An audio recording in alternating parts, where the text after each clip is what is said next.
proud owner of a 2008 or 2009 Honda Accord, you can order a 2009 Acura TSX rear sway bar, which is 17 millimeter, and swap it out for your OEM, which is either 13 or 15 millimeter, depending on what trim level you have. So we've ordered the rear sway bar and a couple of bushings. Let's get to work.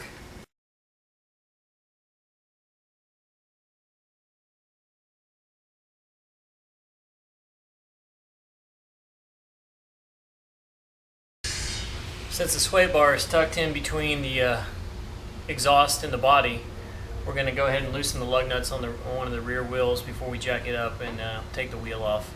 That'll make the removal of the old sway bar easier. Alright, I've loosened up the lug nuts. Now I'm ready to jack it up with my floor jack and have jack stands.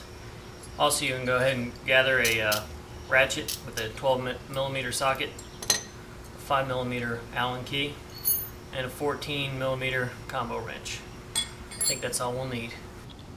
If you're a complete noob and you want to jack it up and you've never done this before, look underneath. You can see the rear tire there. Follow it up and you'll see this little gap here. This is where you put your jack. Now that we got it all jacked up, we're going to take the lug nuts off and pull this wheel, and we'll climb underneath and pull out the old sway bar. Next, we're going to start removing the rear sway bar. You can find it, I'm looking from the rear end of the wheel well back. You'll be able to find it right here. There's another view. It has 4 purple dots in the back.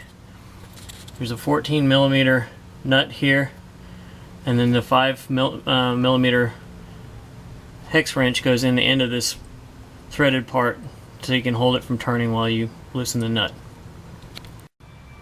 Now that we've got it disconnected, I'd like to throw the bolt back on there, and then we're going to come over here to the bushing, and on the top there's the, I guess the 12 millimeter ratchet would help us out here. We're basically going to loosen on both sides and drop it out of this bushing, and we'll repeat the same steps for the other side. Alright, we finally got it out, and here's what they look like side by side. You can definitely see that the TSX is a little bit thicker. I'm not gonna lie to you, it was a little bit of a pain getting it out, but I'll leave that puzzle to you.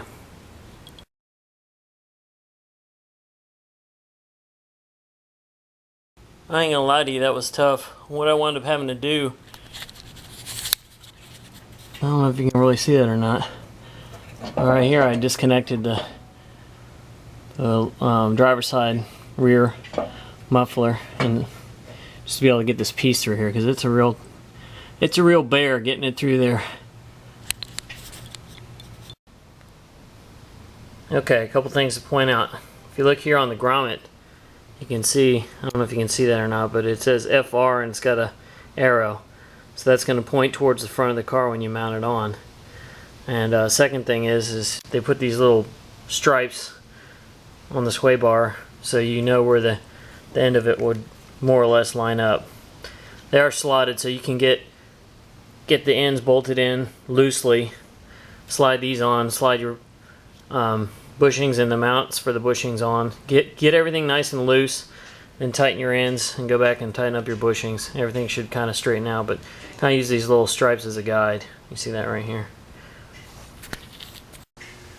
And that's it.